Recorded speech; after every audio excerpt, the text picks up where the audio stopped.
بسم اللہ الرحمن الرحیم۔ السلام علیکم کلاس 4، امید ہے آپ سب خیریت سے ہوں گے۔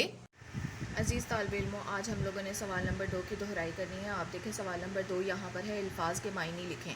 کیا لکھنا ہے؟ الفاظ کے معنی۔ اسٹوڈنٹس، الفاظ کے معنی یاد کرنے کا ایک فائدہ ہوتا ہے کہ ایک تو آپ کی ووکیبلری انہینس ہو جاتی ہے، آپ کو نئے نئے الفاظ اور ان کے معنی پتہ چلتے ہیں جو آپ کو مدد دیتے ہیں کسی بھی پیراگراف لکھنے میں یا کوئی بھی کہانی کو سمجھنے میں، اور آپ ان کا استعمال مختلف جگہوں پر بھی کر سکتے ہیں۔ تو آئیے اب ہم نیچے دیے گئے الفاظ اور ان کے معنی دیکھتے ہیں۔ پہلا ہے چاقو چوبند۔ چاقو چوبند چست، چلاک، تیز یا ترار۔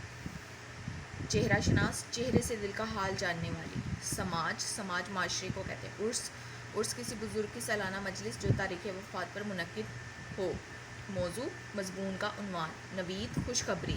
ہونہار، لائق، کرتب، کھیل تماشے۔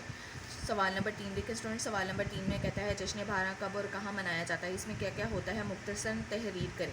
اسٹوڈنٹس، اس کے علاوہ اگر آپ لوگوں نے کوئی جشن بہاراں کا میلہ دیکھا ہے یا جشن بہاراں کہیں پر آپ نے منایا ہے اور وہاں پر جو ہوتے ہیں آپ اس کی مناسبت سے بھی یہاں پر تحریر کر سکتے ہیں کہ جی ہاں، ہم نے جشن بہاراں جو کہ ہے وہ یہاں پر منایا گیا تھا اور اس تاریخ کو منایا گیا تھا اور اس میں یہ بیان کیا گیا تھا، ٹھیک ہے۔ لیکن یہاں پر اب ہم سبق کو مد نظر رکھتے ہوئے بیان کرتے ہیں کہ جشن بہاراں کب اور کہاں منایا جاتا ہے اور اس میں کیا کیا ہوتا ہے۔ تو اس کا جواب ہے جشن بہاراں موسم بہار کے آغاز میں لاہور کے فورٹر اسٹیڈیم کے اندر اور باہر منایا جاتا ہے۔ اس میں کھیل تماشے ہوتے ہیں اور جانوروں کے کرتب بھی دکھائے جاتے ہیں۔ سوال نمبر 4 دیکھیں۔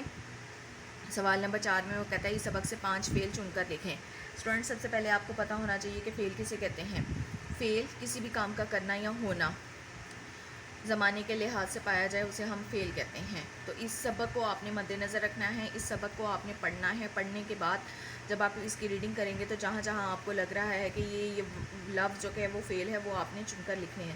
لہٰذا ہم لوگوں نے بھی سبق کو مد نظر رکھتے ہوئے یہاں پر فعل لکھے ہیں۔ نمبر 1 دیکھیں، بتاتی ہوں۔ نمبر 2، منائے جاتے ہیں۔ نمبر 3، نوید دیتا ہے یعنی خوشخبری سناتا ہے یا خوشخبری دیتا ہے۔ نمبر 4، منایا جاتا ہے اور نمبر 5، دکھائے جاتے ہیں۔ تو اسٹوڈنٹس، یہ تھا آج کا آپ کا سوال نمبر 2، 3 اور 4۔ اب اسٹوڈنٹس، آپ لوگوں نے سوال نمبر 2 سے لے کے 4 تک تمام سوالات کے جوابات جو کہ ہیں وہ زبانی یاد کرنے ہیں۔